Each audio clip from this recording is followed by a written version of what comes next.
भारत का नाम ऐसा हो गया कि अगर दुनिया भर के सबसे बड़े घोटाले, मैं देश के घोटालों की बात नहीं कर रहा, अगर दुनिया भर के पिछले 5 वर्षों के सबसे बड़े घोटालों का नाम लिया जाए तो इस यूपीए की सरकार के समय में आए। 2G स्पेक्ट्रम घोटाला हुआ, प्रधानमंत्री ने डीएमके के ऊपर छोड़ दिया और कह दिया ए राजा ने निर्णय लिया। 2G स्पेक्ट्रम में दलाली खाने की बात आई, दयानिधि मरण का इस्तीफा ले लिया, ए राजा को जेल भेज दिया गया। कॉमनवेल्थ खेल घोटाला हुआ, सुरेश कलमाड़ी जेल चले गए। जुमलू कमेटी की रिपोर्ट आई लेकिन शीला दीक्षित का इस्तीफा नहीं लिया। प्रधानमंत्री ने तब भी कह दिया मेरा प्रत्यक्ष रूप से हाथ नहीं, और देश के लोगों ने तब भी माफ किया। आदर्श हाउसिंग सोसाइटी घोटाला हुआ, महाराष्ट्र के मुख्यमंत्री को इस्तीफा देना पड़ा। एक के बाद दूसरा नया घोटाला इस देश में आता गया। हमें लगता था कि शायद बहुत पहले देश में यूपीए 2 में घोटाले आने शुरू हो गए, 5वें वर्ष तक शायद लोग भूल जाएं।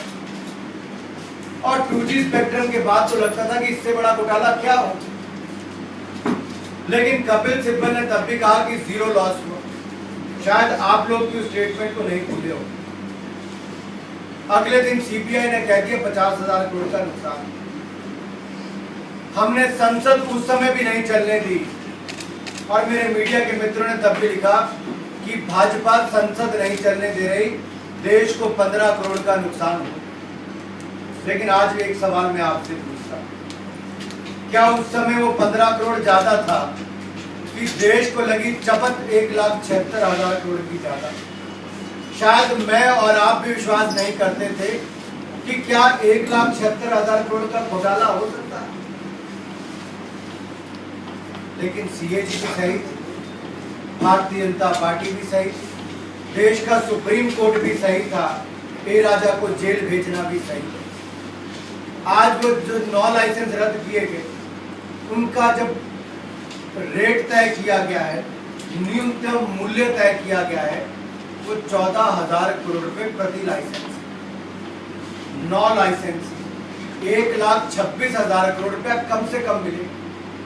1.25 करोड़ गिने में कहूँगा 1,26,000 करोड़, क्योंकि इसमें भी 1,000 करोड़ का अंतर है।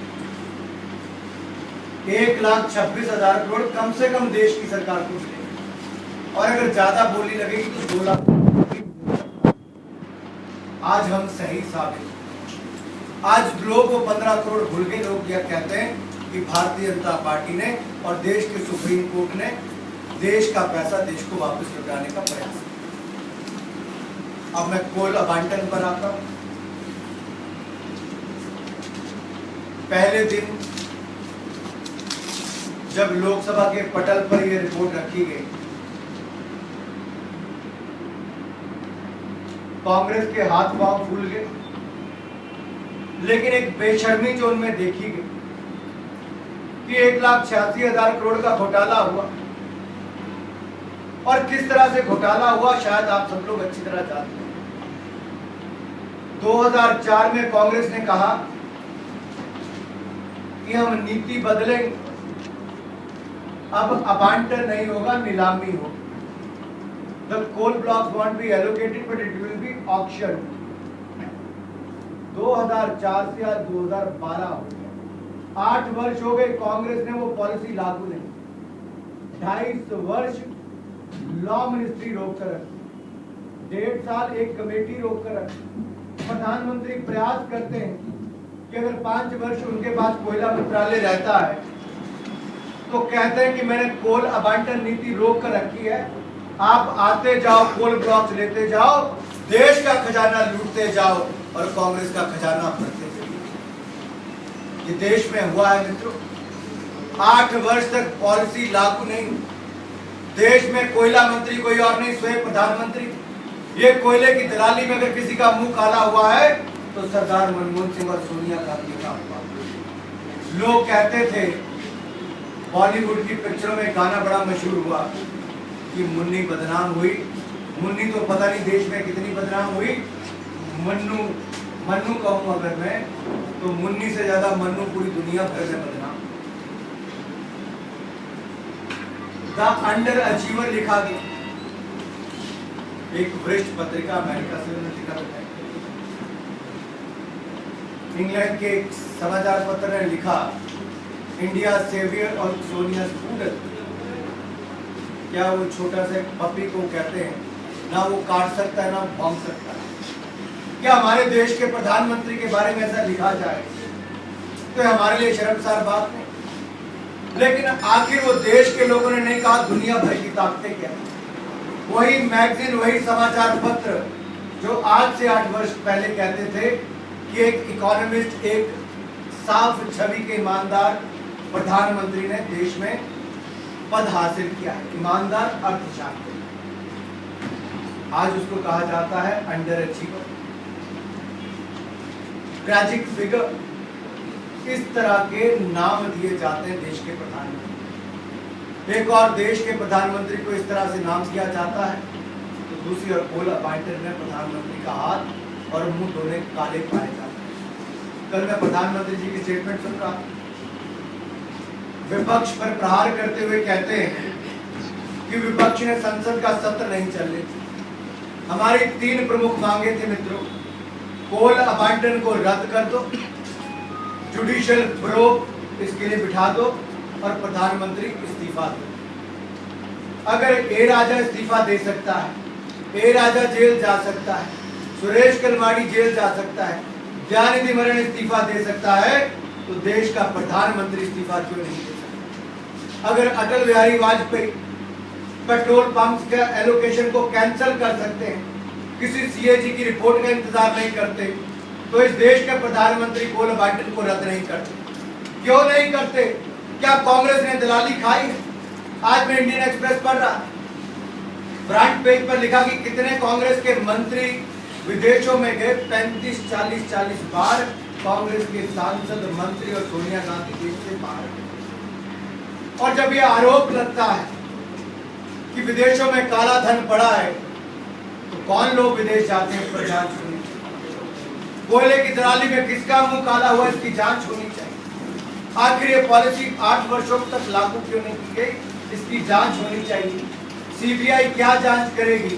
अगर प्रधानमंत्री का नाम उसमें आता है तो क्या आपको लगता है सीबीआई उनको जांच के लिए बुलाए? इसीलिए हमने मांग की प्रधानमंत्री इस्तीफा दें, जुडिशियल प्रोब बिठाए और सारे पोल अबाइटन को रद्द किया जाए। अगर 2G स्पेक्ट्रम में पैसा वापस मिला है तो पोल अबाइटन में भी पूरा पैसा वापस मिले। दूसरा प्रश्न मैं आप लोगों से पूछना चाहता हूँ, आज जानकारियां मेरे मीडिया के मित्रों के माध्यम से भी आती हैं, हमारे पास भी लोग कागज लेकर आ रहे हैं। कल किरीट समैया ने भी जाकर सीबीआई को कागजात दिए। किसके कागजात? विजय डाडा, राजेंद्र डाडा,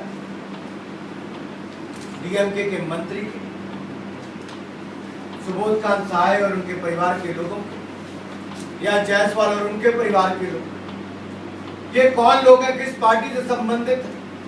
ये सब लोग कांग्रेस और कांग्रेस के सहयोगी दल, एक सहयोगी दल से, लेकिन बाकी सब कांग्रेस के नेता। क्या हमारे आरोप सही साबित नहीं होते? क्या सीबीआई की इनके परिवारों के ऊपर, इनकी कंपनियों के ऊपर जो छापे पड़ते हैं, इनसे तय नहीं होता कि कांग्रेस के लोगों को लाभ मिला?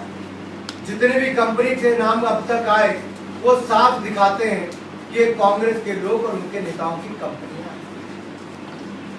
एक नेता की कंपनी रातों रात अपने शेयर बेचती है, 10 रुपए का शेयर 8,586 रुपए का बिकता है। एक कंपनी में 9,000 रुपए का बिकता है। 100 से ज्यादा कंपनियां महाराष्ट्र के एक नेता की पाई जाती है जो कांग्रेस और उसके इलाके से संबंधित है।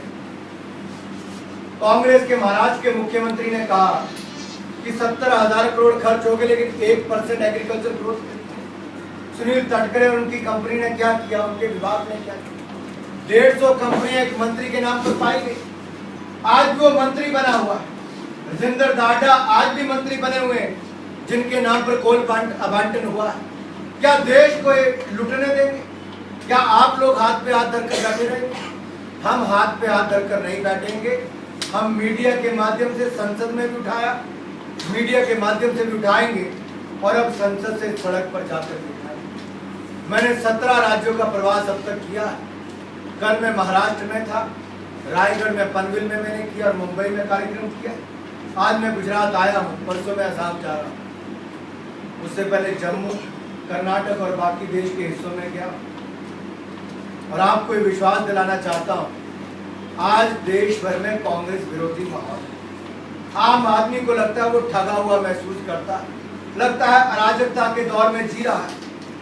और जब सोनिया जी ये कहती हैं कि जाकर भारतीय जनता पार्टी के सांसदों का मुकाबला करो, तो मैं सोनिया जी से कह देना चाहता हूं, आप क्या मुकाबला करोगे भारतीय जनता पार्टी का? ये कोयले की दलाली के दाग है, ये इतने काले हैं कि आसानी से मिटने वाले हैं। आप भ्रष्टाचार के भवंडर में फंसी कांग्रेस अपने अंत की दस्तक नहीं सुन पाए। ये कोयले की आग कांग्रेस को राख कर देगी, यूपीए की सरकार को राख। अभी तो शुरुआत है मित्रों, इनके सहयोगी दल भी छोड़े, इनके नेता भी छोड़े। और जब देश के सामने कांग्रेस का चेहरा 2G स्पेक्ट्रम के बाद, कॉमनवेल्थ के बाद अब कोयले घोटाले में सामने आया है, बेनकाब हुआ है, ये अपने आप में दर्शाता है कि अगर 64 करोड़ की दलाली खाने वाले राजीव गांधी और उनकी पार्टी के लोग अगर 410 सीटें जीतने के बाद दोबारा सत्ता में नहीं आ पाए, तो आज तो देश में कम से कम 10 लाख करोड़ के घोटाले। आज कांग्रेस के सहयोगी दल नहीं, पूरी की पूरी कांग्रेस कोयले की दलाली है, पूरी कांग्रेस काली। आज ये देश की गली गली में नारा लगा, और उस समय राजीव गांधी के समय नारा लगता था, गली गली में शोर है, कांग्रेस पार्टी चोर। आज भी नौजवान नहीं भूला है, आज भी वो पीढ़ी नहीं भूली। अगर 64 करोड़ की दलाली को नहीं भूले, तो 10 लाख करोड़ की दलाली को भी नहीं भूलने वाले। 10 लाख करोड़ की दलाली। और मैं धन्यवाद देना चाहता हूँ गुजरात के युवा मोर्चा को कि हर विधानसभा क्षेत्र में जाकर युवाओं को जोड़ने का जो अभूतपूर्व प्रयास इन्होंने किया है।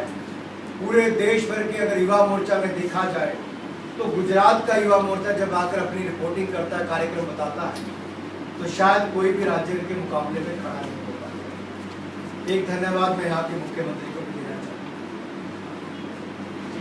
स्वामी विवेकानंद जी, जो युवाओं के प्रेरणा स्रोत, उनकी 150 की जयंती युवाओं के लिए जो यात्रा कर रहे हैं, जो रोजगार युवाओं के लिए दिया है, जो स्वरोजगार युवाओं के लिए दिया है, जो शिक्षा के कार्यक्रम इस प्रदेश में युवाओं के लिए दिए हैं, निश्चित तौर पर प्रदेश का युवा भारतीय जनता पार्टी के साथ खड़ा है। और इस यात्रा के बाद और एक अटूट बंधन युवाओं का भारतीय जनता पार्टी के साथ बनेगा, और निश्चित तौर पर आने वाले चुनाव में यहाँ का युवा महत्वपूर्ण भूमिका निभाएगा और कमल का फूल गुजरात में खिलाएगा, गोवा में खिला है, गुजरात में खिलेगा, और जी के बाद एच की बारी है हिमाचल, एच फॉर हिमाचल में भी खिलेगा। और अल्फाबेटिकल ऑर्डर में आता है GHI, गोवा, गुजरात, हिमाचल, और I फॉर इंडिया फिर देश में भी खिलेगा। निश्चित तौर पर आज पूरे देश में भारतीय जनता पार्टी के पक्ष में लहर है, और आने वाला समय भारतीय जनता पार्टी का होगा। इतना ही मुझे कहना था। आपके कोई सवाल हो तो मैं। अनुराग जी, आप लोग के रिपोर्ट पर विश्वास रखते हैं? मुझे लगता है मेरे विश्वास रखने की बात, आपकी पार्टी आज देश की जनता जिन्होंने अध्ययन किया है CAG की रिपोर्ट का, अगर 2G स्पेक्ट्रम घोटाले की बात की जाए, जो घोटाला हुआ था उसका पूरा का पूरा सबूत सामने आया है। कोल अबांटन में भी वो सामने आया, क्योंकि कोल के ब्लॉक मुफ्त में दिए गए, जिससे लोगों ने करोड़ों रुपए कमाए।